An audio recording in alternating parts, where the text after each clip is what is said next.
ପୁରା ହେଇନି। ଆମେ ଯେତେ ଥର ଅଧ୍ୟୟନ କରୁଛୁ ତା ନୂଆ ଲାଗେ, କିନ୍ତୁ ସୀମିତ ସମୟ ମଧ୍ୟରେ ଆମେ ଗୋଟେ ଗୋଟେ ଅଧ୍ୟାୟକୁ ଅଧ୍ୟୟନ କରିବା ପାଇଁ ଯାଉଛୁ। एक्चुअली ସେଇ ଅଧ୍ୟାୟରେ କଣ କୁହାଯାଉଛି ସେଇଟାକୁ ଆମେ ବୁଝିବା ପାଇଁ ଚେଷ୍ଟା କରୁଛୁ। ତାର ଆତ୍ମିକ ଅର୍ଥ ଗୁଡେଇ ଦିଆଯାଇପାରେ, କିନ୍ତୁ ଆକ୍ଷରିକ ଭାବରେ ମଧ୍ୟ ଯାହା ଲେଖାଯାଇଛି ସେଇଟା ଆମେ ବୁଝିବା ପାଇଁ ଚେଷ୍ଟା କରୁଛୁ। ଆଜି ଆମେ ପ୍ରକାଶିତ ବାକ୍ୟ ତାର 18 ଅଧ୍ୟାୟ ଆମେ ଅଧ୍ୟୟନ କରିବା ପାଇଁ ଯିବା। ଆଉ ଏଇଠି ଆମେ ଦେଖିବା ଯେ ଏଇ ଅଧ୍ୟାୟରେ ଆପଣ ଦେଖିବେ ଆଜି ଯୋଉମାନେ ଜଗତର ବିଭିନ୍ନ ବିଷୟକୁ ନେଇକି ଗର୍ବ କରୁଛନ୍ତି, ଦର୍ପ କରୁଛନ୍ତି, ଆପଣ ଦେଖିପାରିବେ ଯେ ସେ ସବୁ ସମାପ୍ତ ହେବା ପାଇଁ ଯାଉଛି। ଲୋକମାନେ ନିଜର ଘର, ନିଜର ଅନେକ ବିଷୟକୁ ନେଇ ଗର୍ବ କରୁଛନ୍ତି, ସେଇଟା ଆଜି ଏଇ ଅଧ୍ୟାୟରେ ଆମେ ଦେଖିପାରିବୁ ସେଗୁଡାକର ସମାପ୍ତ ଘଟୁଛି। ମାନେ ଅଧାର୍ମିକ ଜଗତର ସର୍ବନାଶ এই অধ্যাୟରେ ଆପଣ ଦେଖିବେ। ଲୋକମାନେ ଯୋଉ ଧନ, ଯୋଉ ଘର, ଟଙ୍କା ପଇସା, ସୁନା ଗହଣା, ବ୍ୟବସାୟ ବାଣିଜ୍ୟକୁ ନେଇ ଗର୍ବ କରୁଛନ୍ତି ଆଜି, ମାନେ ଲୋକମାନଙ୍କୁ ଠକିକି ଯେ ଶିଳ୍ପପତି ମାନେ ହେଇଯାଇଛନ୍ତି, ସେମାନେ ଅଧାର୍ମିକ କାର୍ଯ୍ୟ କରିଛନ୍ତି, ଲୋକମାନଙ୍କୁ ଲୁଣ୍ଠନ କରିଛନ୍ତି, ଯୋଉ ମହାନ ବୋଲି ଦେଖାଉଛନ୍ତି, ଏତେ ବଡ ବଡ ଧନୀ ଲୋକମାନଙ୍କର ଏସବୁ ଏଇ ଅଧ୍ୟାୟରେ ସମାପ୍ତ ହେବା ପାଇଁ ଯାଉଛି। ଆଜି ଲୋକମାନେ ଯେମିତି ସେମିତି ମଧ୍ୟ ସେମାନେ ମୁଁ ଘର ଗୋଟେ ବନେଇଦେବି, ଲୋକଙ୍କୁ ଠକିବି, ମୋର କାରଖାନା ତିଆରି କରିଦେବି, ମୋର ସାମ୍ରାଜ୍ୟକୁ ତିଆରି କରିବି। ଦେଖିବେ ଲୋକମାନେ କିଛି ମୁଷ୍ଟିମୟ ଲୋକ, ସେମାନେ କେବଳ ଧନୀ ହେବା ପାଇଁ ଆକା ଚେଷ୍ଟା କରୁଛନ୍ତି। ଧନୀ କେମିତି ବି ମୁଁ ଧନୀ ହେବାର ଅଛି। ଏପଟେ ଗରିବ ଲୋକମାନେ ଦିଓଳି ମୁଠେ ଖାଇବା ପାଇଁ ଚେଷ୍ଟା କଲା ବେଳକୁ ସେମାନଙ୍କ ଚିନ୍ତା କଣ, କେମିତି ଆମର ସାମ୍ରାଜ୍ୟ ଆମେ ବଢେଇବା, ଆମର ପୁଅ ପାଇଁ, ଆମର ଝିଅ ପାଇଁ, ଆମର ବଂଶ ପାଇଁ, ଆମର ପିଢି ପାଇଁ। ଏସବୁର ଶେଷ ଆପଣ ଅଧ୍ୟାୟରେ ଦେଖିବେ। ଏ ଯୋଉ ଅଧାର୍ମିକ ଜଗତ ଅଛି, ଧାର୍ମିକ ମାନଙ୍କ ପାଇଁ କିଛି ଚିନ୍ତାର ବିଷୟ ନାହିଁ। ଧାର୍ମିକ ମାନଙ୍କର କଣ, ଏ ଜଗତର କିଛି ସବୁ ହରେଇଲେ ମଧ୍ୟ ତାଙ୍କ ପାଇଁ ଭରସା ଅଛି, ତାଙ୍କ ଗୋଟେ ଘର ଅଛି, ତାଙ୍କ ପାଇଁ ଭବିଷ୍ୟତ ଅଛି, ତାଙ୍କ ପାଇଁ ଆନନ୍ଦ ଅଛି। କିନ୍ତୁ ଅଧାର୍ମିକ ମାନଙ୍କ ପାଇଁ କଣ ଅଛି? ଜଗତ ଏକା ସବୁ କିଛି। ଯଦି ଜଗତର ସବୁ କିଛି ଚାଲିଯିବ, ବଳକା କଣ ଥିବ ସେମାନଙ୍କ ପାଇଁ? ଆଜି ଆମେ ସେଇଟା ଦେଖିବା। ସେ ବାବିଲୋନ, ସେ ବାବିଲ ମହାନଗରୀର ଧ୍ୱଂସର ସାକ୍ଷୀ ଯୋହନ ସେ ଦେଖୁଛନ୍ତି। ବାବିଲ ମାନେ କଣ? ଯେଉଁ ଅନେକ ଜାତି, ଧର୍ମ, ଭାଷାର ଲୋକ ମିଳିତ ଭାବରେ ଯୋଉ ଭ୍ରଷ୍ଟ ଧର୍ମକୁ ତିଆରି କରିଥିଲେ, ଗୋଟିଏ ଆମେ ହେଇକି ଚାଲିବା, ଗୋଟିଏ ଧର୍ମ ରହିବ, ଆମେ ଗୋଟିଏ ହେଇ ବଞ୍ଚିବା, ଏଇଟାକୁ ବାବିଲ ବୋଲି କୁହାଯାଏ। ଯୋଉଟା ଆମେ ବାବିଲ ଦୁର୍ଗ କଣ ଦେଖିଲୁ, କୁଆଡେ ଯିବା ନାହିଁ, ଆମେ ଗୋଟିଏ ଜାଗାରେ ରହିବା, ସମସ୍ତେ ମିଳିତ ଭାବରେ ରହିବା, ଗୋଟିଏ ଭାଷା, ଗୋଟିଏ ସଂସ୍କୃତି, ଗୋଟିଏ ଧର୍ମ। ଏଇଠି ଆମେ ଦେଖୁଛୁ ତାର ସର୍ବନାଶ ହେବା। ଆମେ ଯଦି ଦେଖିବା ପ୍ରଥମ ପଦ ପଢିବେ। ଏଥି ଉତ୍ତାରେ ମୁଁ ଆଉ ଜଣେ ଦୂତଙ୍କୁ ସ୍ୱର୍ଗରୁ ଓହ୍ଲାଇ ଆସିବାର ଦେଖିଲି। ସେ ମହା କ୍ଷମତାପନ୍ନ, ତାହାଙ୍କ ମହିମାରେ ପୃଥିବୀ ଆଲୋକମୟ ହୋଇଗଲା। ସେ କଣ କରୁଛନ୍ତି? ଜଣେ ପରାକ୍ରମୀ ଦୂତ ଆସିବା ସେ ଦେଖୁଛନ୍ତି, ଆଉ ସେ ବାବିଲ ମହାନଗରୀକୁ ଧ୍ୱଂସର ଘୋଷଣା ସେ କରୁଛନ୍ତି। ସେ ଓହ୍ଲାଇ ଆସିକି କଣ କରୁଛନ୍ତି? ଗୋଟେ ଘୋଷଣା କରୁଛନ୍ତି। ତାର କାରଣ କଣ, କାହିଁକି ତା ଧ୍ୱଂସ ହବ? ଆମେ 2-3 ପଦ ପଢିବା। ସେ ମହାଶବ୍ଦ କରି ଉଚ୍ଚ ସ୍ୱରରେ କହିଲେ, ମହାନଗରୀ ବାବିଲ ପତିତ, ଅଧପତିତ ହୋଇଅଛି, ତାହା ଭୂତମାନଙ୍କ ବାସସ୍ଥାନ, ପୁଣି ଅଶୁଚି ଆତ୍ମା ମାନଙ୍କର ଏବଂ ଅଶୁଚି ଓ ଘୃଣ୍ୟ ପକ୍ଷୀମାନଙ୍କର ଆଶ୍ରୟସ୍ଥାନ ହୋଇଅଛି। କାରଣ ଜାତି ସମୂହ ତାହାର ବ୍ୟଭିଚାରର କାମରୂପ ମଦିରା ପାନ କରିଅଛନ୍ତି। ପୃଥିବୀର ରାଜାମାନେ ତାହା ସହିତ ବ୍ୟଭିଚାର କରିଅଛନ୍ତି ଓ ପୃଥିବୀର ବଣିକମାନେ ତାହାର ବିଳାସିତାରେ ଧନୀ ହୋଇଅଛନ୍ତି। ଏଇ ବାବିଲ ମହାନଗରୀ କାହିଁକି ଅଧପତିତ ହଉଛି? ଏ ସାମ୍ରାଜ୍ୟ କାହିଁକି ନଷ୍ଟ ହଉଛି? ଲେଖାଯାଉଛି ଗୋଟେ ଗୋଟେ ଦେଖନ୍ତୁ, ତାହା ଭୂତ ମାନଙ୍କର ବାସସ୍ଥାନ। ମାନେ ସବୁ ମନ୍ଦ ଆତ୍ମାର କାର୍ଯ୍ୟ ସେଠି ଚାଲିଥିଲା। ପବିତ୍ର ଆତ୍ମା ନାହିଁ, କେବଳ ମନ୍ଦ ଆତ୍ମାର କାର୍ଯ୍ୟ ଚାଲିଛି। ପୁଣି ଅଶୁଚି ଆତ୍ମା ମାନଙ୍କର ଏବଂ ଅଶୁଚି ଓ ଘୃଣ୍ୟ ପକ୍ଷୀ ମାନଙ୍କର ଆଶ୍ରୟସ୍ଥଳ ହୋଇଅଛି। ଏଇଟା ଗୋଟେ କାରଣ। ତାପରେ କଣ, ସେଠି ଲୋକମାନେ ବ୍ୟଭିଚାରରେ ଆଉ କାମନାରେ ପରିପୂର୍ଣ୍ଣ ଅଟନ୍ତି। ଏବେ ଦେଖନ୍ତୁ ଧୀରେ ଧୀରେ ଧୀରେ ଧୀରେ ପୃଥିବୀରେ ଲୋକମାନେ ବ୍ୟଭିଚାର ପାପକୁ ଆଉ ପାପ ବୋଲି କହୁନାହାନ୍ତି। ଏ କାମନା, ଏ ଅଶୁଚିତାକୁ ଆଉ ପାପ ପରି ଲାଗୁନି। ସାହିରେ, ଗଳିରେ, ବସ୍ତିରେ, ଘରେ, ମଣ୍ଡଳୀରେ, ଅନୁଷ୍ଠାନରେ, ସବୁ ଜାଗାରେ ଏଇଟା ଗୋଟେ ସମୟ ଆସିବ। ଏବେ ମୁଁ ଶୁଣୁଥିଲି ଗୋଟେ ଦେଶର ସରକାର କହୁଛି ଯେ ତମର ଅଫିସ କାମ ସରିବ, ତମର କଲେଜ କାମ ସରିବ, ବିଭିନ୍ନ ଫ୍ୟାକ୍ଟ୍ରିରେ ତମର କାମ ସରିବ, ତମର ଫ୍ରି ସମୟରେ ତୁମେ ଶାରୀରିକ ସମ୍ପର୍କ କାହା ସହିତ ବି ରଖିପାରିବ। ମାନେ ଅଫିସ ସରିଲା, ତମେ ଚାଲ ହୋଟେଲ କୁ ଚାଲ, ପାର୍କ କୁ ଚାଲ, ଘରକୁ ଚାଲ, ଯୁଆଡେ ଯାଉଛ ତୁମେ। ଯଦି ଏମିତି ଭାବରେ ପାପ କାମ କରିବ କେମିତି ଥିବ? ପବିତ୍ରତା କୋଉଠି ରହିବ? ଲୋକମାନେ ସେବା କରି କରି ମଧ୍ୟ ପାପ କରୁଛନ୍ତି, ଆରାଧନା କରି ପାପ କରୁଛନ୍ତି, ସେବା କରି ପାପ କରୁଛନ୍ତି, ଅନୁଷ୍ଠାନ ଚଲେଇ ପାପ କରୁଛନ୍ତି। ତ ଆଗକୁ ଦେଖିବେ ଏଇଟା ସମ୍ପୂର୍ଣ୍ଣ ଭାବରେ ଜଗତ ପାପରେ ପରିପୂର୍ଣ୍ଣ ଥିବ। ସଦମ ଗମୋରା କେମିତି ଥିଲା ଭାବି ଦେଖନ୍ତୁ। ଜଣକ ଘରେ କୁଣିଆ ଆସିଛନ୍ତି, ଲଟଙ୍କ ଘରେ କୁଣିଆ ଆସିଛନ୍ତି, ସେ କୁଣିଆକୁ ମଧ୍ୟ ବାହାର କର, ଆମେ ତାଙ୍କ ସହିତ ସମ୍ପର୍କ ରଖିବୁ। ମାନେ ଏତେ ପାପ ଥିବ, ଏମିତିକା ପାପର ଜଗତ ଏଟା।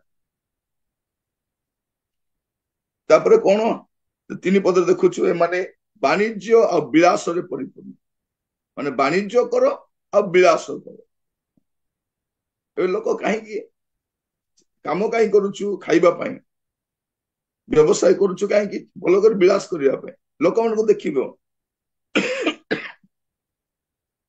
ଚାକିରି କରୁଛନ୍ତି, ବ୍ୟବସାୟ କରୁଛନ୍ତି, ବର୍ଷ ସାରା ପଇସା ଜମା କରି ଖାଲି ବୁଲିବା ପାଇଁ ଯାଉଛନ୍ତି। କୋଉଠି ଯାଇଥିଲୁ? ଉଟି ଯାଇଥିଲୁ, ମନାଲି ଯାଇଥିଲୁ, ବେଙ୍ଗଲୋର ଯାଇଥିଲୁ, ହାଇଦ୍ରାବାଦ ଯାଇଥିଲୁ, ବମ୍ବେ ଯାଇଥିଲୁ, ଏଇଠି ଯାଇଥିଲୁ, ସେଇଠିକି ଯାଇଥିଲୁ। ତେବେ ବର୍ଷ ସାରା ପଇସା ଜମେଇଲ ଖାଲି ଉଡେଇବା ପାଇଁ। ଲୋକମାନଙ୍କୁ ଦେଖିବେ କେବଳ ଭୋଗ ବିଳାସରେ ମାତିଥିବ। ଆଗାମୀ ଜଗତକୁ ଦେଖିବେ କେବଳ, ଏବେ ଚର୍ଚ୍ଚ ଧୀରେ ଧୀରେ ଖାଲି ହେଇଯାଉଛି, ଚର୍ଚ୍ଚ ଖାଲି ଅଛି, କିନ୍ତୁ ଯାତ୍ରା ଗୁଡାକରେ, ବାଣିଜ୍ୟ ମେଳା ଗୁଡାକରେ ଲୋକ କଣ କରୁଛନ୍ତି? ଚର୍ଚ୍ଚ ତ ସବୁବେଳେ ଯାଉଛୁ, କିନ୍ତୁ ଏଇଟା ସବୁବେଳେ ମିଳିବ କି? ଏଠି ପିଲାମାନଙ୍କୁ ଟିକେ ବୁଲେଇବ କାହିଁକି? ଦେଖିବେ ଟିଭି ପାଖରେ ଯେତିକି ଲୋକ ଭକ୍ତ ଭାବରେ ବସୁଛନ୍ତି, ବାଇବଲ ସେ ଖୋଲି ସେତିକି ବସୁନାହାନ୍ତି। ବସୁଛନ୍ତି କି ନାଇଁ? ମାନେ ଲୋକ ଭୋଗ ବିଳାସରେ ମାତିବାର ଆପଣ ଦେଖିବେ। ଖ୍ରୀଷ୍ଟିଆନ ମାନଙ୍କୁ ବି ଦେଖିବେ, ଏମାନେ ସବୁ ଛଡା ଯିବେ, ଯିବା ଲୋକ ନାହିଁ ଏମାନେ।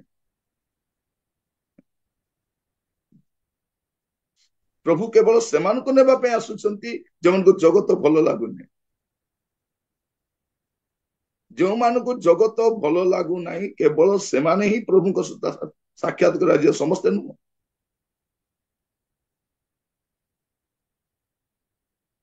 ତାପରେ ଆପଣ 5 ପଦ ପଢନ୍ତୁ, 5 ପଦ। କାରଣ ତାହାର ପାପ ରାଶି ସ୍ୱର୍ଗ ପର୍ଯ୍ୟନ୍ତ ସୁଦ୍ଧା ଉଠିଅଛି, ଆଉ ଈଶ୍ୱର ତାହାର ଅଧର୍ମ ସବୁ ସ୍ମରଣ କରିଅଛନ୍ତି। ତାର ପାପ କଣ ହେଇଛି?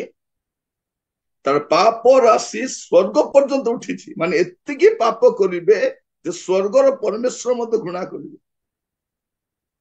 ଆପଣ ସଦମ ଗମୋରା ବିଷୟ ଦେଖିବେ ଯେ ଗୋଟେ ଧ୍ୱନି ଉଠୁଅଛି ବୋଲି ଲେଖାଯାଉଛି। ସେମାନଙ୍କ ବିରୁଦ୍ଧରେ ଗୋଟେ ଘଣ୍ଟି ବାଜୁଛି। ଏମାନଙ୍କ ପାପ ରାଶି ଏତେ ବଢି ଯାଇଥିବ।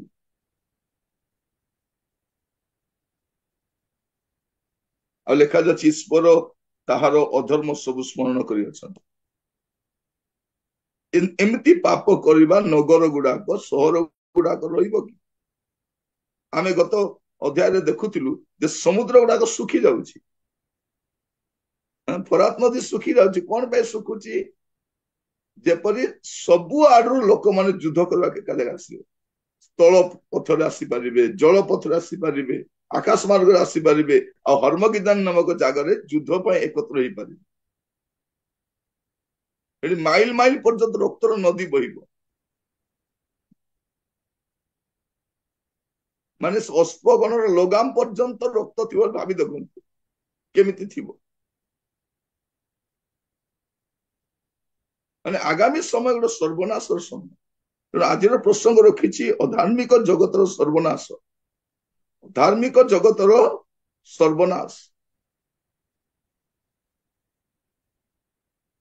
ଆପଣ 7 ପଦ ପଢନ୍ତୁ।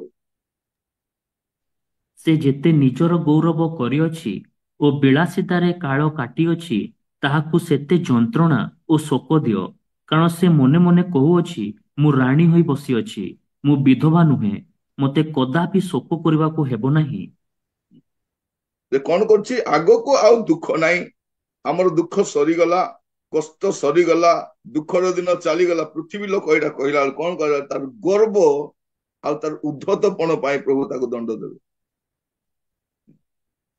ଜଗତ ଯୋଉ ଦଣ୍ଡ ପାଇବା ପାଇଁ ଯାଉଛି ତାର ମୂଳ କାରଣ କଣ, ତାର ଉଦ୍ଧତପଣ, ତାର ଗର୍ବ ସକାଶେ ପରମେଶ୍ୱର ଆଗାମୀ ପୃଥିବୀକୁ ଦଣ୍ଡ ଦେବା ପାଇଁ ଯାଉଛନ୍ତି।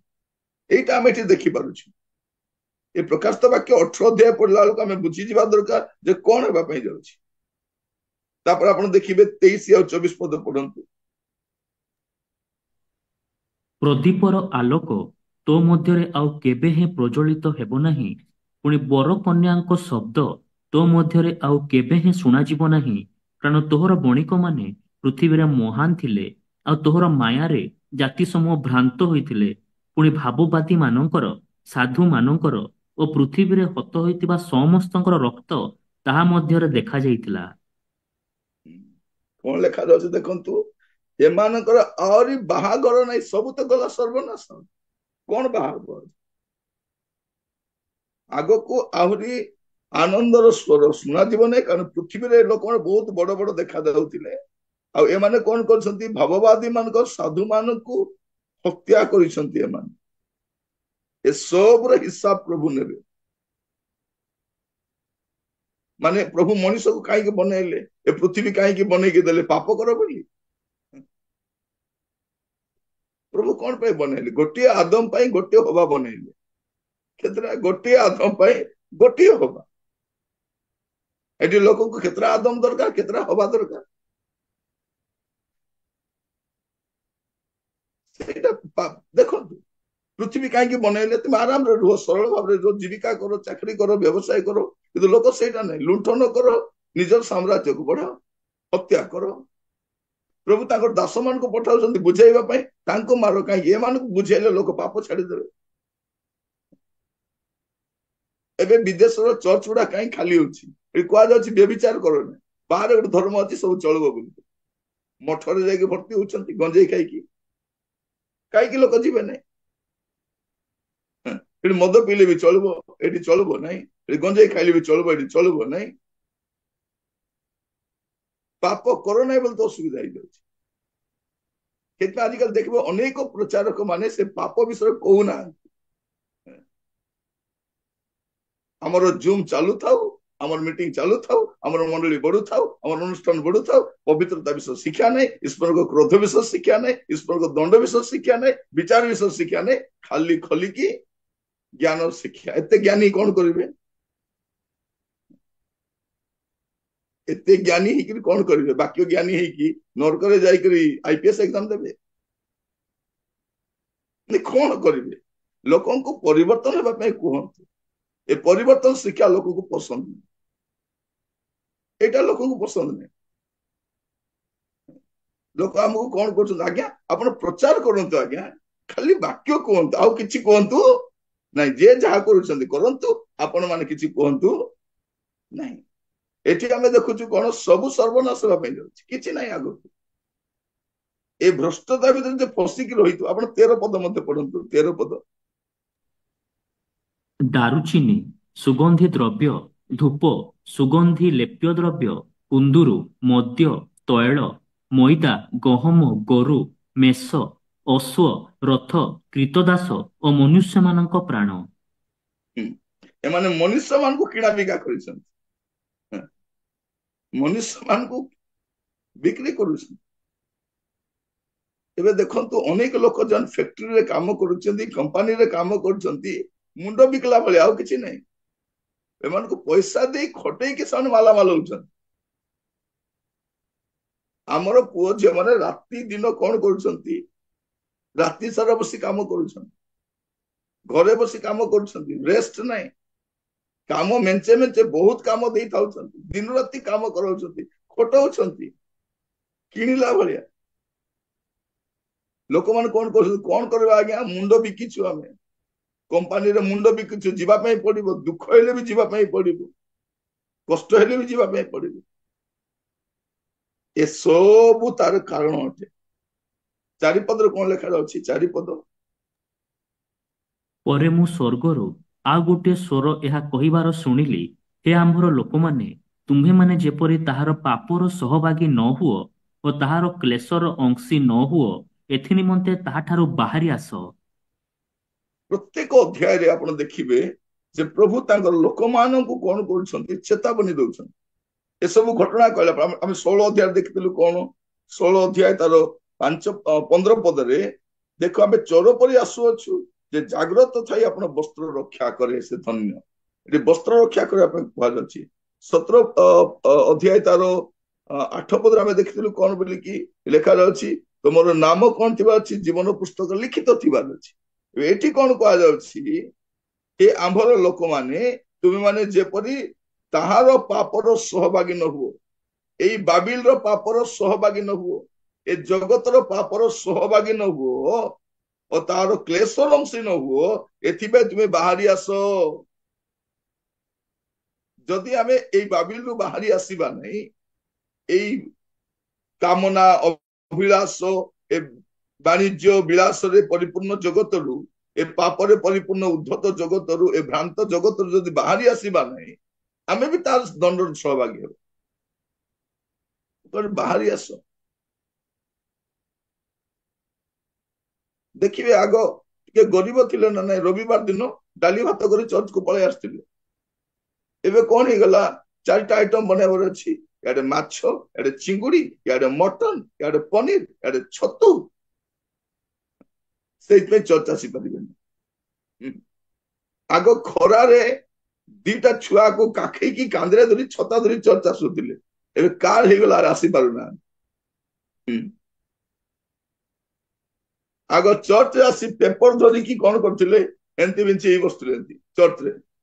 ଏବେ ଘରେ ଏସି ଲାଗିଗଲା, ଆଉ ଚର୍ଚ୍ଚ ଆସିବା ପାଇଁ ଇଚ୍ଛା।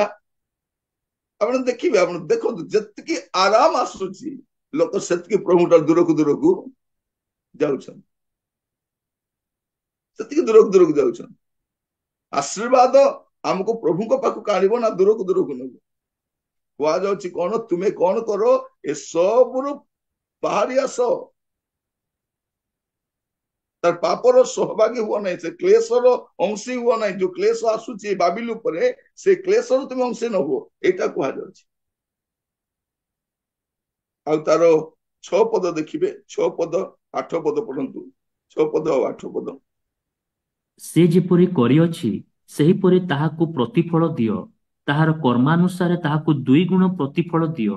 ଆଉ ସେ ଯେଉଁ ପାତ୍ରରେ ମଦ୍ୟ ମିଶ୍ରିତ କରିଅଛି, ସେଥିରେ ତାହା ପାଇଁ 2 ଗୁଣ ମଦ୍ୟ ମିଶ୍ରିତ କର। ଏ ନିମନ୍ତେ ଏକ ଦିନରେ ହିଁ ତାହା ପ୍ରତି ଏହି ସମସ୍ତ କ୍ଲେଶ ଅର୍ଥାତ୍ ମୃତ୍ୟୁ, ଶୋକ ଓ ଦୁର୍ଭିକ୍ଷ ଘଟିବ, ଆଉ ସେ ସମ୍ପୂର୍ଣ୍ଣ ରୂପେ ଅଗ୍ନିରେ ଦଗ୍ଧ ହେବ। ଯେଣୁ ତାହାର ବିଚାରକର୍ତ୍ତା ପ୍ରଭୁ ଈଶ୍ୱର ଶକ୍ତିମାନ। ମାନେ ଏଇଠି ଆମେ ଦେଖୁଛୁ କଣ? ତାର ସର୍ବନାଶ ସୁନିଶ୍ଚିତ। ଏଇଟାକୁ ଆଉ କିଏ ଅଟକାଇ ପାରିବ? କାହିଁକି? କାରଣ ତାହାର ବିଚାରକର୍ତ୍ତା ପ୍ରଭୁ ଈଶ୍ୱର ସର୍ବଶକ୍ତିମାନ। ପ୍ରଭୁ ବିଚାର କରିବେ। କଣ କରିବେ? ଗୋଟିଏ ଦିନରେ ତାର କ୍ଲେଶ, ମୃତ୍ୟୁ, ଶୋକ, ଦୁର୍ଭିକ୍ଷ ଘଟିବ। ଏକ ଦିନରେ ହିଁ। ମାନେ ଭାବି ଦେଖନ୍ତୁ, ଆଗାମୀ ସମୟରେ ପ୍ରଭୁଙ୍କର କ୍ରୋଧ କେମିତି ଆସୁଛି। ଆମେ ଘରକୁ ନେଇ ଗର୍ବ କରୁଛୁ, ଉପରେ ମୋର ଘର ଅଛି କି ନାଇଁ ଜଣା ନାହିଁ। ଆମ ପିଲାମାନଙ୍କ ଚାକିରି ବ୍ୟବସାୟକୁ ନେଇ ଗର୍ବ କରୁଛୁ, ଆମ ପିଲାମାନେ ସେ ରାଜ୍ୟରେ ପ୍ରବେଶ କରିବେ କି ନାହିଁ। ଆମେ ସୁନା ଗହଣା ଟିକେ କିଣିଲେ କେତେ ଗର୍ବ କରୁଛୁ, କିନ୍ତୁ ସୁବର୍ଣ୍ଣ ଠାରୁ ବହୁମୂଲ୍ୟ ଯେ ତମର ପରୀକ୍ଷା ସହିତ ବିଶ୍ୱାସ। ସୁନା ଠାରୁ ମୂଲ୍ୟବାନ କଣ? ଆମର ବିଶ୍ୱାସ। ଆପଣ ପାଖରେ ସୁନା ନଥାଇପାରେ କିନ୍ତୁ ବିଶ୍ୱାସ ଥିବାର ଅଛି ନା ନାହିଁ? ଆପଣ କହିବେ ହେଠି ମୋର ସୁନା ଅଛି, ଆପଣ କହିବା ଅଛି ସୁନା ଠାରୁ ମଧ୍ୟ ମୂଲ୍ୟବାନ ବିଷୟ ମୋଠି ଅଛି। ସୁନା ଠାରୁ ମଧ୍ୟ ମୂଲ୍ୟବାନ ବିଷୟ କଣଟା ଲ ସେଇଟା? ଆପଣ କହିବେ ସେ ମୋର ବିଶ୍ୱାସ। ସେଇଟା ଅଛି ଆମର ବିଶ୍ୱାସ। ସେଇଟା ଆପଣଙ୍କୁ ପ୍ରଭୁଙ୍କ ରାଜ୍ୟକୁ ନେଇକି ଯିବ। ଏଗୁଡାକ ନାହିଁ, ଏଗୁଡାକ ନାହିଁ। ମୋର ପ୍ରିୟ ଭାଇ ଭଉଣୀ ମାନେ, ମୁଁ ଆପଣ ମାନଙ୍କୁ ଏଇଥିପାଇଁ କହୁଛି, ଏଇ ବାବିଲ ମହାନଗରୀ ଏ ଅଧାର୍ମିକ ସମ୍ପନ୍ନ ଏକ ଜାତି, ଯାହା ଭଣ୍ଡ ଖ୍ରୀଷ୍ଟର ନିୟନ୍ତ୍ରଣର ତାର ଅଧୀନରେ ଗୋଟେ ଅଧାର୍ମିକ ବିଶ୍ୱ ବ୍ୟବସ୍ଥା ଚାଲିବ ଆଗକୁ। ମାନେ ଚାରିପଦରେ ଯଦି ଆମେ ଦେଖୁଛୁ, ଏଠି କଣ ଅଛି, ଏ ଶେଷ ପିଢିର ବିଶ୍ୱବାସୀଙ୍କୁ ଗୋଟେ ଆହ୍ୱାନ ଦିଆଯାଉଛି ଯେ ଏଇ ଦୁର୍ନୀତିପୂର୍ଣ୍ଣ ଭ୍ରାନ୍ତ ଧର୍ମୀୟ ସଂଗଠନରୁ ତୁମେ ବାହାରି ଆସ, ଆଉ ତୁମେ ଆତ୍ମିକ ପରିତ୍ରାଣର ଅଂଶୀ ହୁଅ। 7 ପଦ ଟିକେ ପଢିବେ, 7 ପଦ। ସେ ଯେତେ ନିଜର ଗୌରବ କରିଅଛି ଓ ବିଳାସିତାରେ କାଳ କାଟିଅଛି, ତାହାକୁ ସେତେ ଯନ୍ତ୍ରଣା ଓ ଶୋକ ଦିଅ, କାରଣ ସେ ମନେ ମନେ କହୁଅଛି, ମୁଁ ରାଣୀ ହୋଇ ବସିଅଛି, ମୁଁ ବିଧବା ନୁହେଁ, ମୋତେ କଦାପି ଶୋକ କରିବାକୁ ହେବ ନାହିଁ। ଦେଖନ୍ତୁ, ମାନେ ତାର ଦୁର୍ନୀତିପୂର୍ଣ୍ଣ ବ୍ୟବସାୟ ଓ ଅନ୍ୟମାନଙ୍କୁ ଯୋଉ ଦୁଃଖ ଯନ୍ତ୍ରଣା ଦେଇକି ଧନ ସଞ୍ଚୟ କରିଛି, ତାର ପରିଣାମ କଣ? କ୍ରନ୍ଦନ ଆଉ ବିଳାପ। ମାନେ ଲୋକମାନେ ଯୋଉ ଦୁର୍ନୀତିପୂର୍ଣ୍ଣ ବ୍ୟବସାୟ କରି ଅନ୍ୟମାନଙ୍କୁ ଦୁଃଖ ଯନ୍ତ୍ରଣା ଦେଇକି ଯୋଉ ଧନ ସଞ୍ଚୟ କରିଛନ୍ତି, ତାର ପରିଣାମ କଣ? କ୍ରନ୍ଦନ ଆଉ ବିଳାପ। ଏବେ ଜଗତର ଯୋଉ ବଡ ବଡ ଶିଳ୍ପପତି ମାନେ, ବଡ ବଡ ଧନୀ ଲୋକମାନେ ଯାହା ତାହା କରି ଉପାର୍ଜନ କରିଛନ୍ତି, ସରକାରକୁ ହାତରେ ଧରିକି, ଏପଟେ ସରକାର ଆଉ ୟାର ଶିଳ୍ପପତି, ଏ ଦିଟା ମିଶିକି ଲୋକମାନଙ୍କୁ ଲୁଣ୍ଠନ କରୁଛନ୍ତି। ଏବେ ସରକାର ସିଆଡେ ଟେକ୍ସ ବଢେଇ ଦଉଛି, ସେମାନେ ବି ସିଆଡେ ଦରଦାମ ବଢେଇ ଦଉଛନ୍ତି। ମାଡ ଖାଉଛି କିଏ? ଏ ସାଧାରଣ ଲୋକ, ସାଧାରଣ ଲୋକ। ଏବେ ଜଣେ ଲୋକ ତାର ଯିବା ଆସିବା ପାଇଁ ଗୋଟେ ବାଇକ୍ କିଣିଲା, କାରଣ ସେ ଦୂର ଜାଗା କାମ କରିବାକୁ ଯାଉଛି, ଆସୁଛି। ୟାଡେ ଏପଟେ ତେଲ ରେଟ୍ ବଢି ଯାଉଛି, ୟାଡେ ତେଲ ରେଟ୍ ବଢିଲେ ବଳକା ରେଟ୍ ବଢୁଛି। ମାନେ ଏପଟେ ସରକାର ଆଉ ଶିଳ୍ପପତି ଉଭୟ ମିଶିକି ଲୋକମାନଙ୍କୁ ଲୁଣ୍ଠନ କରୁଛନ୍ତି। ଏଟା ପୃଥିବୀର ସବୁ ଜାଗାରେ ଆପଣ ଦେଖିବେ, ଭାରତ କଥା ମୁଁ କହୁନି। ତ ଏଇ ଯୋଉ ଲୁଣ୍ଠନର ପରିଣାମ ଆଗ କଣ ହବ? କ୍ରନ୍ଦନ ଆଉ ବିଳାପ ହେବ, ଏଟା ବାଇବଲ କହୁଛି। ଏବେ କିଛି ମୁଷ୍ଟିମେୟ ଲୋକ ଭାବୁଛନ୍ତି ଆମେ ବଞ୍ଚିବା, ସବୁ ଲୋକ ମଲେ ମରନ୍ତୁ, ଆମେ ତ ବଞ୍ଚିବା। ଆମେ ଯୋଉ ପ୍ରକାଶ ପାଖରେ ଦେଖି ଦେଖି ଆସୁଛୁ, ଏତେ ଲୋକ ମଲେ, ସେତେ ଲୋକ ମଲେ, କାରଣ ଭଣ୍ଡ ଖ୍ରୀଷ୍ଟ ପାଖରେ କଣ ଏତେ ଲୋକ ଚଳେଇବା ପାଇଁ ଶକ୍ତି ନାହିଁ। ସେ ବିଭିନ୍ନ ଯୋଜନା ସ୍କିମ କରି ଲୋକକୁ ମାରିବ। ଏମିତି କରୋନାରେ ମାରିଲା ଭଳିଆ ବିଭିନ୍ନ ସ୍କିମ କରି କରି ଲୋକମାନଙ୍କୁ ମାରିବେ। ସେମାନେ ଯୁଦ୍ଧରେ ମାରିବେ, ମେଡିକାଲ ଗଲେ ମାରିବେ, ଏମିତି ମାରି ମାରି ଲୋକ କମେଇ ଦେବେ ସେମାନେ। କାରଣ ଶୈତାନର କାମ ହଉଛି ବଧ ଆଉ ବିନାଶ କରିବା। ପ୍ରଭୁଙ୍କର କାମ ହିଁ ରକ୍ଷା କରିବ। ଯାହା ହଜି ଅଛି ତାହା ଖୋଜି ରକ୍ଷା କରିବା କାମ ହଉଛି ପ୍ରଭୁଙ୍କର କାମ। ଶୈତାନର କାମ କଣ? ବଧ ବିନାଶ କରିବ। ତ ମାରି ମାରି ସମସ୍ତଙ୍କୁ ମାରିବ। ଲୋକ କଣ ଭାବିବେ? ଯାହା ହଉ ସମସ୍ତେ ସରିଗଲେ, ଆମେ ଅଳ୍ପ ଲୋକ ପୃଥିବୀରେ ଆରାମରେ ଥର ରହିବା। ଆରାମରେ ରହିଲା ବେଳକୁ ସର୍ବନାଶ ଆସିଯାଇଛି। ଏ ବାବିଲ ମାନେ କଣ?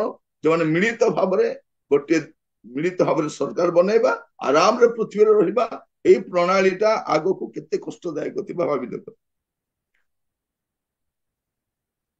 ଆପଣ ଦେଖିବେ 9 ପଦ ଟିକେ ପଢିବେ, 9 ପଦ। ପୃଥିବୀର ଯେ ସମସ୍ତ ରାଜା ତାହା ସାଙ୍ଗରେ ବ୍ୟଭିଚାର କରି ବିଳାସିତାରେ କାଳ କାଟିଅଛନ୍ତି, ସେମାନେ ତାହାର ଦାହର ଧୂମ ଦେଖି ତାହା ନିମନ୍ତେ କ୍ରନ୍ଦନ ଓ ବିଳାପ କରିବେ। କଣ ଲେଖାଯାଉଛି ତାର ପ୍ରତିକ୍ରିୟା ଦେଖନ୍ତୁ। ଏବେ ସେମାନଙ୍କର ବିଳାପ କ୍ରନ୍ଦନ ଆରମ୍ଭ হবে। ବିଳାସ ଚାଲିଛି, ତାପରେ ବିଳାପ ଆରମ୍ଭ ହବ। କାରଣ ସର୍ବନାଶ ହେଇଯାଇଛି। ଫ୍ୟାକ୍ଟ୍ରି ଗଲା, ବିଜନେସ ଗଲା, ପିଲା ଗଲା, ଧନ ଗଲା, ସବୁ ଗଲା, କିଛି ରହିବନି। ଲୋକମାନେ ଭାବୁଛନ୍ତି କଣ ସବୁ ହେଲା ପରେ ଆରାମରେ ରହିବା? ଦେଖାଯାଉ ନାହିଁ। ସେମାନଙ୍କର ପ୍ରଚୁର ଧନ ସମ୍ପତ୍ତି ହରେଇବେ, ଆଉ ସେ ଭୋଗ ବିଳାସ ମାଧ୍ୟମରେ ଯୋଉ ଉଦ୍ଦେଶ୍ୟରେ ବଞ୍ଚୁଥିଲେ ସେ ସବୁ ସେମାନେ ହରେଇବେ। ଆମେ ଯଦି 11 ପଦରୁ 16 ପଦ ପଢିବା, 11-16 ଟିକେ ପଢିବା। ଆଉ ପୃଥିବୀର ବଣିକମାନେ ତାହା ନିମନ୍ତେ କ୍ରନ୍ଦନ ଓ ଶୋକ କରିବେ, କାରଣ କେହି ସେମାନଙ୍କ ବାଣିଜ୍ୟ ଦ୍ରବ୍ୟ ଆଉ କ୍ରୟ କରିବ ନାହିଁ, ଯଥା ସୁବର୍ଣ୍ଣ, ରୌପ୍ୟ, ମଣି, ମୁକ୍ତା, ସୂକ୍ଷ୍ମ ବସ୍ତ୍ର, କୃଷ୍ଣଲୋହିତ ବସ୍ତ୍ର, ପଟବସ୍ତ୍ର, ସିନ୍ଦୂର ବର୍ଣ୍ଣ ବସ୍ତ୍ର, ସମସ୍ତ ପ୍ରକାର ଚନ୍ଦନ କାଷ୍ଠ, ହସ୍ତିଦନ୍ତର ସର୍ବପ୍ରକାର ବସ୍ତୁ, ଅତି ବହୁମୂଲ୍ୟ କାଷ୍ଠ, ପିତ୍ତଳ, ଲୌହ ଓ ମର୍ମର ପ୍ରସ୍ତର ନିର୍ମିତ ସମସ୍ତ ପ୍ରକାର ବସ୍ତୁ, ଦାରୁଚିନି, ସୁଗନ୍ଧି ଦ୍ରବ୍ୟ, ଧୂପ, ସୁଗନ୍ଧି ଲେପ୍ୟ ଦ୍ରବ୍ୟ, କୁନ୍ଦୁରୁ, ମଦ୍ୟ, ତୈଳ, ମଇଦା, ଗହମ, ଗୋରୁ, ମେଷ, ଅଶ୍ୱ, ରଥ, କ୍ରୀତଦାସ ଓ ମନୁଷ୍ୟମାନଙ୍କ ପ୍ରାଣ, ତୋର ପ୍ରାଣର ଅଭିଳଷିତ ଫଳ ସବୁ ତୋଠାରୁ ଦୂର ହୋଇଅଛି। ପୁଣି ସମସ୍ତ ସୁସ୍ୱାଦୁ ଓ ମନୋହର ବିଷୟ ତୋଠାରୁ ଅନ୍ତର କରାଯାଇ ବିନଷ୍ଟ ହୋଇଅଛି, ଆଉ କେବେ ହେଁ ସେ ସମସ୍ତର ଉଦ୍ଦେଶ୍ୟ ମିଳିବ ନାହିଁ। ଏହି ସମସ୍ତ ଦ୍ରବ୍ୟର ଯେଉଁ ବଣିକମାନେ ତାହା ଦ୍ୱାରା ଧନୀ ହୋଇଥିଲେ, ସେମାନେ ତାହାର ଯନ୍ତ୍ରଣାର ଭୟ ହେତୁ ଦୂରରେ ଠିଆ ହୋଇ କ୍ରନ୍ଦନ ଓ ଶୋକ କରି କହିବେ, ହାୟ ହାୟ ମହାନଗରୀ, ସନ୍ତାପର ପାତ୍ରୀ, ତାହା ସୂକ୍ଷ୍ମ ବସ୍ତ୍ର, କୃଷ୍ଣ ଲୋହିତ ଓ ସିନ୍ଦୂର ବର୍ଣ୍ଣ ବସ୍ତ୍ର ପରିହିତ ଥିଲା, ପୁଣି ସୁବର୍ଣ୍ଣ, ମଣି ଓ ମୁକ୍ତାରେ ଭୂଷିତା ଥିଲା। ଏଠି ଦେଖନ୍ତୁ କଣ, ଏ ବାବିଲ ନଗରୀଟା ଏତେ ସୁନ୍ଦର ଭାବରେ ସଜା ଯାଇଥିଲା ଯେ ଦେଖିଲା ବେଳକୁ ଗୋଟେ କଣ ରାଜକୁମାରୀ ଭଳିଆ ଦେଖାଯାଉଛି। ଏବେ କଣ ହେଇଛି, ତାର ସବୁ ସର୍ବନାଶ ହେଇଛି। ଏବେ ଦେଖନ୍ତୁ ଚାରିଆଡେ ଆପଣ ଦେଖିବେ ସହର ଗୁଡାକକୁ ଏତେ ସୁନ୍ଦର କରାଯାଉଛି। ଆପଣ ଯଦି ଦେଖିବେ ରାତି ବେଳେ ଆପଣ କେମିତି ଲାଗୁଥିବ। ଆପଣ ଯଦି ବଡ ବଡ ସହର ଗୁଡାକ ଆପଣ ଦେଖିବେ କେମିତି ଦେଖାଯାଉଛି, ଦୂରରୁ ଦେଖିଲା ବାରେ ବା, ମୁଁ ଯାଇଥିଲି, କି ସୁନ୍ଦର, କି ଚମତ୍କାର, ତାର ଲାଇଟିଂ କେମିତି ଥିଲା, ତା କେତେ ସୁନ୍ଦର ଦେଖାଯାଉଥିଲା, ଏସବୁ ଆମେ କହୁଛୁ। କିନ୍ତୁ ପରେ ପରେ କଣ হবে, ସବୁ ଯିବ, ଉଜାଡ ହେଇଯିବ ସବୁ। ଏବେ ଦେଖନ୍ତୁ ଅନେକ ଦେଶରେ ଯୁଦ୍ଧ ଚାଲିଛି, ଯୁଦ୍ଧ ପରେ ଦେଖିବେ ସେ ଦେଶ ଗୁଡା କେମିତି ହେଇଛି, ପୁରା ମାଟି ଗଦା ହେଇଯାଇଛି। ବିରାଟ ବିରାଟ ଘର ଗୁଡାକ ଏ ବମ୍ ପକେଇବା ଦ୍ଵାରା ପୁରା ବଡ ବଡ ଅଟ୍ଟାଳିକା ଗୁଡାକ ଭୂମିସାତ ହେଇଯାଇଛି, ଧୂଳିସାତ ହେଇଯାଇଛି। ଆଗାମୀ ସମୟରେ ସେୟା ହେବା ପାଇଁ ଯାଉଛି। ଏଠି ଆଉ ଗୋଟେ କଥା ଆମେ ଦେଖୁଛୁ କଣ, ଯୋଉ ବିଷୟରେ ବାଣିଜ୍ୟ କରୁଥିଲେ ଲୋକମାନେ, ସୁନା, ରୂପା, ବହୁମୂଲ୍ୟ ବସ୍ତ୍ର ଆଉ ନାନା ପ୍ରକାର ବିଷୟ ଲେଖା ଯାଉଛି, ଏସବୁ ଆଉ ଲୋକ କିଣିବେନି। ସୁନା ଦୋକାନ ଗଲା, ବଡ ବଡ ସୁନା ଦୋକାନୀ ଯଦି ବିକ୍ରି ହେବ ନାହିଁ କଣ କରିବ ସିଏ? ବଡ ବଡ ଫର୍ଣ୍ଣିଚର ଦୋକାନ ଗୁଡାକ ବନେଇ ଦେଇଛନ୍ତି। ଏଇ ଆମ ଅଞ୍ଚଳରେ ସାନ ସାନ ଦୋକାନ ଅଛି, ବଡ ବଡ ଦୋକାନୀ ମାନେ କଣ କରିବେ? ବସିକି ଛାତି ପିଟିବା ଛଡା କିଛି ନାହିଁ। ଲକଡାଉନ ରେ ଜଣେ ଲୋକ ଆଳୁ ବିକୁଥିଲା, ଆଳୁ ପିଆଜ ବିକୁଥିଲା। ମୁଁ ତାକୁ ଦେଖିଲି, ସେ ବହୁତ ବଡ ଧନୀ ଲୋକଟା। ମୁଁ ପଚାରିଲି କଣ ହେଲା ଆଜ୍ଞା, ଆପଣ ଆଳୁ ପିଆଜ ବିକିବା ପାଇଁ ବସିଛନ୍ତି? ସେ କଣ କହୁଛି ମତେ, ଆଜ୍ଞା ପଇସା ନ ଗଣିଲେ ରାତିରେ ନିଦ ହବନି ଆଜ୍ଞା ଆମକୁ। ଆମେ ବିଡା ବିଡା ଟଙ୍କା ନେଇ ରାତିରେ ଘରେ ଗଣୁଥିଲୁ, ଏବେ କିଛି ନାହିଁ। ଲୋକମାନେ ସେଇଟା, ଆମେ ସିନା ପଇସାକୁ ପୂଜା କରୁନାହୁଁ, ଲୋକ ତ ଟଙ୍କାକୁ ବି ପୂଜା କରୁଛନ୍ତି ନା ନାଇଁ? ଟଙ୍କା ରଖିବା ବକ୍ସକୁ ପୂଜା କରୁଛନ୍ତି, ନୀତିକୁ ପୂଜା କରୁଛନ୍ତି, ତାର କବାଟ ଦ୍ୱାର ବନ୍ଧକୁ ମଧ୍ୟ ପୂଜା କରୁଛନ୍ତି, କାରଣ ୟା ମାଧ୍ୟମରେ ପଇସା ଆସୁଛି। ପ୍ରିୟ ଭାଇ ଭଉଣୀ ମାନେ, ଆଗାମୀ ସମୟରେ ବ୍ୟବସାୟ ବାଣିଜ୍ୟ ସବୁ ଗଲା ମାନେ ଏମାନେ ଗଲେ ସବୁ। এইটা ଅଧାର୍ମିକ ଜଗତର ସର୍ବନାଶ ଆଗକୁ ହେବା ପାଇଁ ଯାଉଛି, ଆଉ ଏଇଟା ନିଶ୍ଚିତ ଭାବରେ ହେବ, ଆଉ ପ୍ରଭୁ ତାକୁ ଦଣ୍ଡ ଦେବେ। କିନ୍ତୁ ଯଦି ଆମେ ଦେଖିବା 20 ପଦ ଟିକେ ଦେଖିବେ, 20 ପଦ ପଢିବା। ହେ ସ୍ୱର୍ଗ, ହେ ସାଧୁବୃନ୍ଦ, ହେ ପ୍ରେରିତ ବର୍ଗ, ହେ ଭାବବାଦୀ ସମସ୍ତେ, ତୁମ୍ଭେମାନେ ତାହାର ପତନରେ ଆନନ୍ଦ କର, କାରଣ ଈଶ୍ୱର ତୁମ୍ଭମାନଙ୍କ ସକାଶେ ତାହାଠାରୁ ପ୍ରତିଶୋଧ ନେଇଅଛନ୍ତି। କଣ ଲେଖାଯାଉଛି? ଯୋଉମାନେ ଏବେ ଈଶ୍ୱରଙ୍କ ବିରୁଦ୍ଧରେ, ଈଶ୍ୱରଙ୍କ ଲୋକମାନଙ୍କ ବିରୁଦ୍ଧରେ ଯାଇଛନ୍ତି, ଲେଖାଯାଉଛି ଏବେ ଈଶ୍ୱର ସେ କଣ କରିଛନ୍ତି, ତାର ପ୍ରତିଶୋଧ ନେଇଛନ୍ତି। ପ୍ରଭୁ କଣ କରିଛନ୍ତି? ରକ୍ଷା ପ୍ରାପ୍ତ ଲୋକମାନଙ୍କ ଆନନ୍ଦ ଦେଖ। ଏବେ ପର୍ଯ୍ୟନ୍ତ କାନ୍ଦି କାନ୍ଦି ଥିଲେ ଏ ଧନୀ ଶିଳ୍ପପତି ମାନେ, ଖ୍ରୀଷ୍ଟିଆନ ମାନଙ୍କୁ ଯୋଉ କଷ୍ଟ ଦଉଥିଲେ, ଏବେ ସେମାନେ ଅନେକ ଜାଗାରେ ଆପଣ ଦେଖୁଛନ୍ତି ଓଡିଶାରେ କି ଭାରତର ବିଭିନ୍ନ ରାଜ୍ୟରେ ଖ୍ରୀଷ୍ଟିଆନ ମାନଙ୍କୁ ଆକ୍ରମଣ କରିବା ପାଇଁ ଏଇ ଶିଳ୍ପପତି ମାନେ ଫଣ୍ଡିଂ କରୁଛନ୍ତି, ପଇସା ଦଉଛନ୍ତି, ଯାଇ ମାର କାଟ ହାଣ ପିଟ ବୋଲିକରି। ତାର ପରିଣାମ ପାଇବ ନା ନାହିଁ? ପାଇବ। ଜମି ଟିକେ ପାଇବା ପାଇଁ ଗରିବ ଲୋକମାନଙ୍କୁ ସେ ବସ୍ତିରୁ ତୋଡ଼ି ଦଉଛନ୍ତି, ତାର ପରିଣାମ ପାଇବ ନା ନାହିଁ? କଳେ ବଳେ କୌଶଳେ ଲୋକକୁ ଠକିକି ପଇସା ନଉଛ, ତାର ପରିଣାମ ପାଇବ ନା ନାହିଁ? ଅସାଧୁ କାମ କରି ପଇସା ରୋଜଗାର କରୁଛ, ପାଇବ ନା ନାହିଁ? ଆପଣ ଦେଖିବେ ହୋଟେଲ ଗୁଡାକରେ ଆମେ ବାହାରେ ବସି ଖାଉଛୁ, ଥରେ ଯଦି ହୋଟେଲର ସେ କିଚେନ ଆଡକୁ ଆପଣ ଯାଇକି ଆସିବେ, ଜୀବନରେ ଆଉ କେବେ ହୋଟେଲ ଆପଣ ଯିବେନି। ମୁଁ ଖାଲି କହୁଛି ଆପଣଙ୍କୁ, ଯଦି କେବେ ସୁବିଧା ହବ ଆପଣ ଟିକେ ହୋଟେଲର ଭିତରେ ବି ଯାଇକି ଦେଖନ୍ତୁ, ଲୋକମାନେ ଯୋଉ ବନଉଛନ୍ତି ସେଠି ଯଦି ଆପଣ ଥରେ ଯିବେ, ଖାଲି ଦେହରେ କାମ କରୁଥିବେ, ହାତ ଅସନା, ସେ ବାସନ କୁସନ ଅସନା, ଝାଳ ବହୁଥିବ ସେଠି, ତାହିଁରେ କାମ କରୁଥିବେ, ସିଆଡେ ନାଳିଆ ଗନ୍ଧ, ଇଆଡେ ଏ ଗନ୍ଧ, କିନ୍ତୁ ବାହାରେ କେମିତି ସ୍ଵାଦିଷ୍ଟ ଖାଦ୍ୟ ମିଳୁଥିବ। ଏସବୁ କାମ କରି ପଇସା ରୋଜଗାର କରୁଛନ୍ତି, ଏସବୁ ଅସାଧୁ କାମ କରୁ। ଚାଉଳରେ ଗୋଡି ମିଶାଅ, ଡାଲିରେ ଗୋଡି ମିଶାଅ, ଅଟା ବୋଲି କଣ ଗୁଣ୍ଡ ଦିଅ, ତମେ ହଳଦୀ ଗୁଣ୍ଡ ବୋଲିକିରି ତୁମେ କଣ କରିବ, କାଠ ଗୁଣ୍ଡ ଦେବ, ଚିକେନ ମସଲା ବୋଲି ଆଉ କଣ ଦେବ। ତ ଏମିତି ଭାବରେ କରି ଲୋକ ଯୋଉ ପଇସା ଉପାର୍ଜନ କରିଛନ୍ତି, ୟାର ପରିଣାମ ଭୋଗିବେ ଲୋକମାନେ। ଆଉ ଯେତେବେଳେ ଏ ପ୍ରଭୁଙ୍କ ଲୋକମାନଙ୍କୁ ଏ କଷ୍ଟ ଦେବା ଲୋକମାନେ ନିଜେ କଷ୍ଟ ପାଇବେ, ସେତେବେଳେ ସ୍ୱର୍ଗର ବିଶ୍ୱାସୀ ମାନଙ୍କ ପାଇଁ ଆନନ୍ଦର କାରଣ ଘଟିଥିବ, ରକ୍ଷା ପ୍ରାପ୍ତ ଲୋକମାନେ ଆନନ୍ଦ କରିବେ। ଆମେ 21-23 ଟିକେ ପଢିବା, 21-23। ତତ୍ପରେ ଜଣେ ବଳବାନ ଦୂତ ଗୋଟିଏ ବୃହତ ଚକି ପଥର ପରି ଗୋଟିଏ ପଥର ସମୁଦ୍ରରେ ନିକ୍ଷେପ କରି କହିଲେ, ଏହିପରି ମହାବଳରେ ମହାନଗରୀ ବାବିଲ ନିକ୍ଷିପ୍ତ ହେବ, ଆଉ କେବେ ହେଁ ତାହାର ଉଦ୍ଦେଶ୍ୟ ମିଳିବ ନାହିଁ। ବୀଣା ବାଦକ, ଗାୟକ, ବଂଶୀ ବାଦକ ଓ ତୁରୀ ବାଦକ ମାନଙ୍କର ଶବ୍ଦ ତୋ ମଧ୍ୟରେ ଆଉ କେବେ ହେଁ ଶୁଣାଯିବ ନାହିଁ। କୌଣସି ପ୍ରକାର ଶିଳ୍ପକର ତୋ ମଧ୍ୟରେ ଆଉ କେବେ ହେଁ ଦେଖାଯିବ ନାହିଁ। ଚକି ପଥରର ଶବ୍ଦ ତୋ ମଧ୍ୟରେ ଆଉ କେବେ ହେଁ ଶୁଣାଯିବ ନାହିଁ।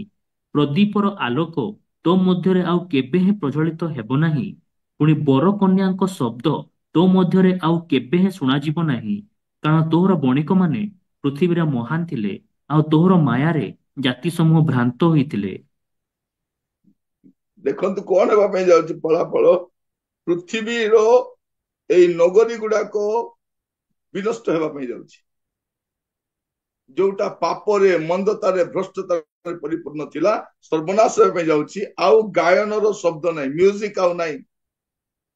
ଏବେ ଯୋଉ ନାଟ ଗୀତ ଚାଲିଛି ନଥିବ, ସେଇଟା ଶିଳ୍ପ କାରଖାନା ଆହୁରି ନଥିବ, ଆଲୋକ ନଥିବ, ବିବାହ ନଥିବ, ଆନନ୍ଦ ନଥିବ, ଆମୋଦ ପ୍ରମୋଦ ନଥିବ, ପୁରା ସବୁ ସର୍ବନାଶ ହେଇଯାଇଥିବ। ଏବେ ଲୋକ ମାତିଛନ୍ତି ଜଗତିକତାରେ।